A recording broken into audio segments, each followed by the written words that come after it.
Hello friends, कैसे आप सब लोग। स्वागत है आपका अपने चैनल संतोष दांगी इंग्लिश पर। आज हम आपको कक्षा 9वीं की जो अर्धवार्षिक परीक्षा है 2022 सेशन की, उसका हिंदी का पेपर का सॉल्यूशन मैं आपको इस वीडियो में प्रोवाइड करवाऊंगा। 80 नंबर का पेपर आया था, 3 घंटे जिसमें टाइम था।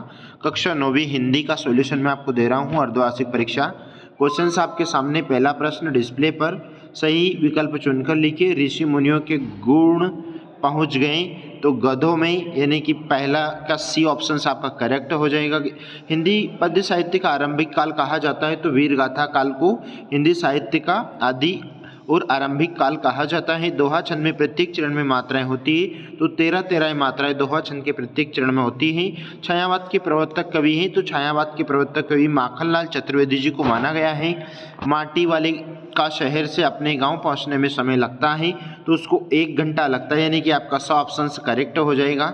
उसके बाद में वीरगाथा काल का श्रेष्ठ महाकाव्य है तो पृथ्वीराज रासो, आपका ब ऑप्शन से सही होगा। उसके बाद में रिक्त स्थानों की पूर्ति कीजिए।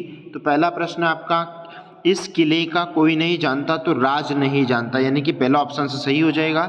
समास के प्रकार हैं तो समास के 6 प्रकार होते हैं। कवि को कोकिला की चीख में सुनाई दी तो अर्धरात्रि को उसकी चीख सुनाई दी। जानवरों में गधा सबसे समझा जाता है तो बुद्धिमान समझा जाता है, सेकंड ऑप्शन सही हो जाएगा।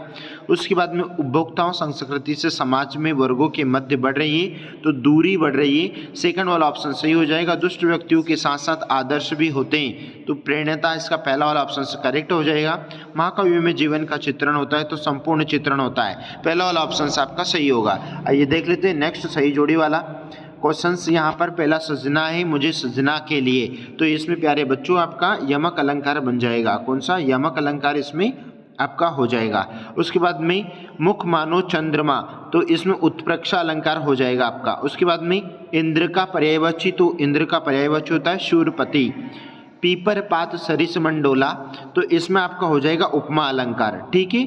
उसके बाद में रसात्मक वाक्यम काव्यम, तो ये काव्य हो जाएगा। छंद से बंधी रचना आचार्य विश्वनाथ जी की है, ठीक है, आचार्य विश्वनाथ जी की। नेक्स्ट क्वेश्चन देख लेते हैं, एक वाक्य में उत्तर दीजिए। यानी कि निपात किसे कहते हैं तो निपात कहा जाता है किसी भी बात पर अतिरिक्त भार डालना, ठीक है, वो होता है निपात आपका। एक ही शब्द के अलग अलग अर्थ होने पर कौन सा अलंकार होता है तो वो होता है आपका श्लेष अलंकार। उसके बाद में तिब्बत की सबसे खतरनाक जगह कौन सी है तो तिब्बत की खतरनाक सबसे जगह है वो है डांडे। उसके बाद में नेक्स्ट, यानी कि रस खान के सवैये की भाषा कौन सी है तो ब्रज भाषा। उसके बाद में माटी वाली, माटी कहाँ से लाती है तो माता खाना नामक जगह से लाती है, माता खाना नामक जगह से वह माटी वाली माटी लाती है। मृत्यु का तरल दूध किसे कहा जाता है तो मृत्यु का जो तरल दूध है वो बाढ़ के निरंतर बढ़ते हुए जल स्तर को मृत्यु का तरल दूध कहा जाता है। उपन्यास सम्राट के नाम से किसे जाना जाता है तो मुंशी प्रेमचंद्र जी को उपन्यास के सम्राट के नाम से जाना जाता है।